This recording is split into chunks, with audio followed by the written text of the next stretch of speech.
Hop, nouvelle vidéo, nouveau Raptor News, incroyable, vraiment, une vidéo par semaine, c'est du jamais vu sur la chaîne. Vous connaissez le format, vous m'envoyez l'actualité, je revue l'actualité, clair, précis, carré, ma bien khalass. Ça se passe sur les réseaux sociaux, sur Instagram, @RaptorVSFont, et sur Twitter, @RaptorVSWild. Et aujourd'hui, un programme très chargé, comme d'habitude, lourd, léger, professionnel. Tu vois ce que je veux dire ou pas? Et sans plus attendre, let's go.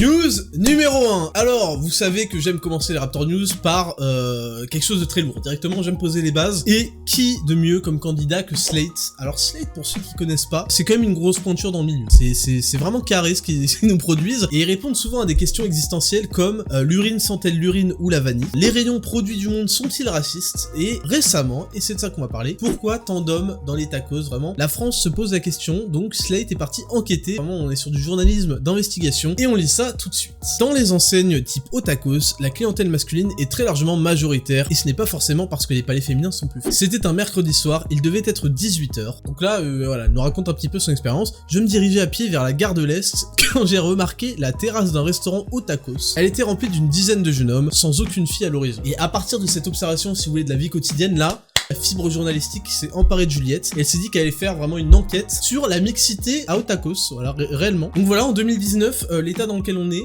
c'est même pas une vanne. Il y a des journalistes qui vont compter le nombre d'hommes et de femmes à Otakos. Bon, après ça se plaint que c'est un salaire de pigiste merdique, mais on va pas commencer à vous payer pour compter les mecs qui vont bouffer à McDo, en fait. Vous allez finir par travailler à McDo, c'est tout ce que vous allez faire. Et c'est là que ça devient intéressant, on a l'avis de Nora Boisoni, autrice de Féminisme quand le sexisme passe à table. Alors bon, ça a l'air vraiment d'être quelqu'un qui sait de quoi il parle. D'un point de vue culinaire, tout dans le French tacos. Alors elle a mis des guillemets à French tacos parce que c'est vrai que, disons qu'on avait d'autres spécialités dans la gastronomie avant le tacos. Et fait pour attirer les hommes et repousser les femmes. Oui, le tacos est fait pour repousser les femmes. La grossophobie touche beaucoup plus les femmes. Elles vont donc développer dès qu'elles sont petites un intérêt pour la nutrition et les calories et pas les hommes. Alors ce qui est intéressant aussi dans cette rhétorique, c'est que les femmes en fait sont toujours lésées. C'est-à-dire que le fait qu'elles s'intéressent plus aux calories et à la nutrition, c'est vraiment un défaut. C'est un poids sur elles. Alors moi je pensais que c'était quelque chose de super intéressant niveau santé de s'intéresser à ces questions-là, mais en fait, c'est mieux d'être un gros porc qui mange des hot tacos comme une merde. Ce qui aurait pu être aussi intéressant, c'est de comparer aux autres fast-food. Voilà, je donne des pistes pour Slate. Peut-être qu'un jour, ils décideront de faire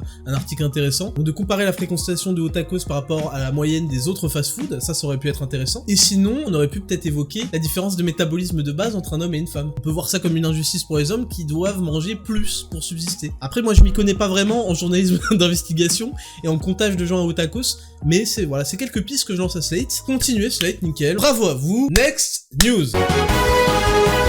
News numéro 2. Alors on reste un peu dans le même principe, dans le même concept. Ça nous vient de Courrier International. Discrimination positive. En Australie, une université assouplit ses critères d'admission pour les femmes. Dans l'espoir d'attirer plus d'étudiantes, l'université de technologie de Sydney a baissé les notes minimales nécessaires aux candidates pour intégrer les cursus d'ingénierie, d'informatique et de construction. Une décision qui divise. Alors ça date de fin août dernier, mais je trouvais ça super intéressant. Pourquoi? Parce que, alors j'ai fait une vidéo sur la discrimination positive, mais là on est sur le cas pratique, dans une volonté de favoriser les femmes, de les aider à avoir plus d'égalité, et bien finalement on les infériorise, c'est-à-dire qu'on leur dit pourquoi vous êtes pas aussi nombreuses que les mecs là, vous êtes nuls, on va baisser votre barème, putain. C'est ça en fait le message, et c'est pour ça que c'est très drôle finalement cette volonté féministe égalitariste de pousser la discrimination positive alors qu'elle est vraiment insultante pour les catégories qui sont favorisées en fait. Et quand on ajoute des barèmes académiques plus bas, des barèmes sportifs plus bas pour certaines épreuves militaires en plus, et des quotas comme Marlène Schiappa le veut, et bien on est en train de dire les femmes sont incapables, donc il faut les aider maintenant. Des règles universelles, c'est le meilleur moyen de s'assurer une égalité. Les seuls qui se tapent un tiers-temps, c'est les handicapés. Et le pire dans tout ça, et je vous invite vraiment à voir cette vidéo que j'ai faite sur la discrimination positive, le pire dans tout ça, c'est que toutes les femmes qui vont être acceptées maintenant dans cette filière-là, les gens vont les regarder en mode putain, mais en fait t'es une merde, tu vois. Et ça c'est terrible. Mais on se marre bien, et ça c'est l'essentiel, donc bravo à eux. Next news. News numéro 3, alors on va parler de Netflix et je pense que ça va vous faire sourire. Alors d'abord, avant de parler de cette news, on va un peu rappeler l'historique. Donc depuis janvier 2018, et c'est rapporté par BFM TV, la taxe Netflix devrait rapporter 10 millions d'euros au cinéma français. Cette taxe de 2% sur le chiffre d'affaires réalisé en France s'applique depuis le 1er janvier 2018. La taxe vidéo imposée aux plateformes comme Netflix et YouTube va rapporter environ 10 millions d'euros pour l'année 2018 et ces 10 millions d'euros vont être évidemment reversés au CNC. Rappelons que ça s'ajoute à la TVA de 20% que reverse de toute façon Netflix par rapport au chiffre d'affaires qu'elle réalise en France. Alors pourquoi ces 10 millions d'euros vont au CNC? Bon, personne n'a compris vraiment la logique, apparemment c'est parce que dès que c'est audiovisuel, il faut bien financer un peu les exceptions culturelles du cinéma français, et récemment, nos talents sur YouTube, bon je vais pas revenir là-dessus, 2% c'est raisonnable, c'est quand même l'État qui s'immisce dans les affaires privées, mais bon, si vous voulez on n'est pas à ça près en France, hein, c'est quand même un pays où on arrive à régler tous les problèmes par des taxes en créant des nouveaux problèmes, ça c'est quand même un concept intéressant que le monde entier nous envie. Et donc on arrive à la news véritable, c'est rapporté par les Échos, la France met l'exception culturelle à l'heure de Netflix. Alors je sais pas s'ils sont au courant que Alad 2, Harry Habitant et les films du genre la famille raciste qui finit par aimer le compagnon noir de la fille ou je sais pas quoi, c'est globalement de la merde, mais visiblement ça reste quand même une exception culturelle. Il y a quand même peu de gens dans le monde qui ont le culot de nous sortir les mêmes concepts de films avec des suites en plus. Bon, on va pas s'attarder là-dessus. Donc, la réforme de l'audiovisuel va imposer de nouvelles obligations de financement de la création aux plateformes. En cas de non-respect des règles, les géants pourraient devoir cesser leur diffusion en France. Ouh. C'est-à-dire que l'État n'a pas encore intégré la notion de VPN, mais ils y viendront bientôt, d'ici 10 ans, une fois qu'en fait toutes les entreprises qui marchent auront décidé de plus livrer en France.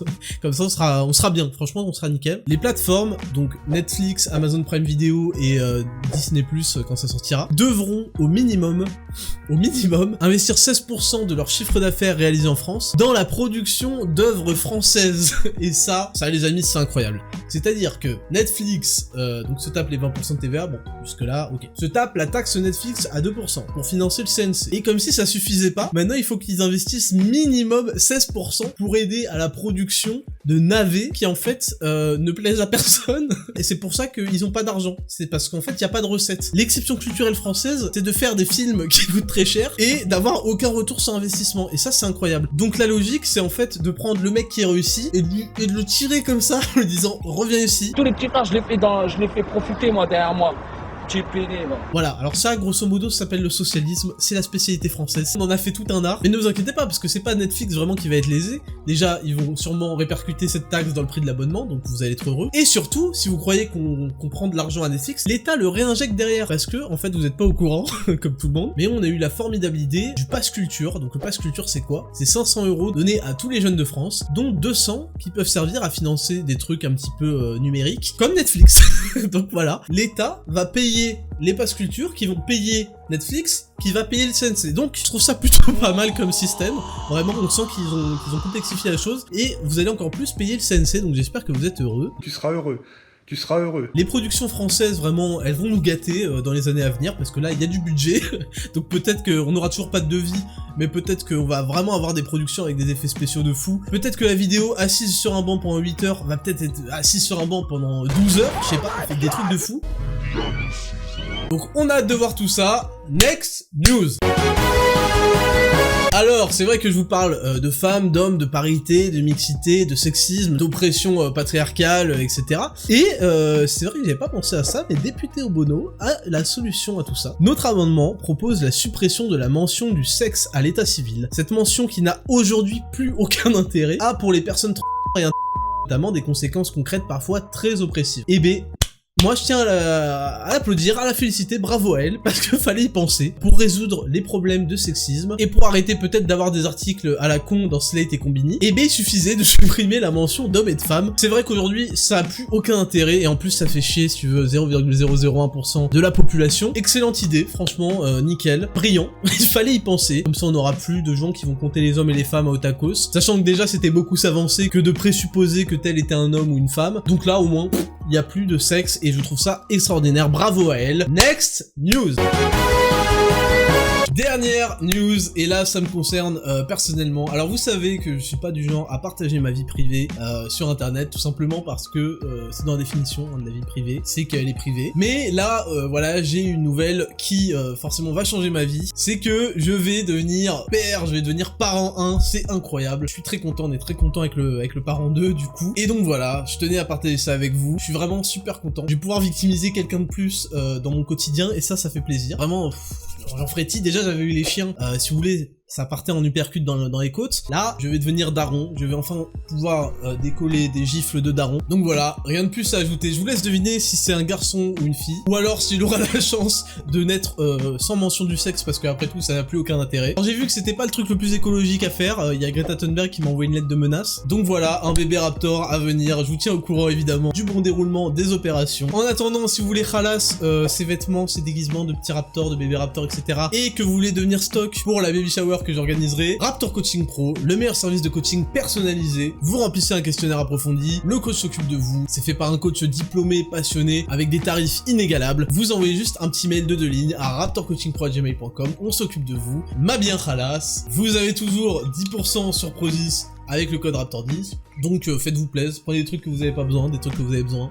On s'en fout, il faut payer le berceau. C'est tout pour cette vidéo, merci de l'avoir regardé, c'était le Raptor, et on se retrouve la semaine prochaine, c'est incroyable. Excellent.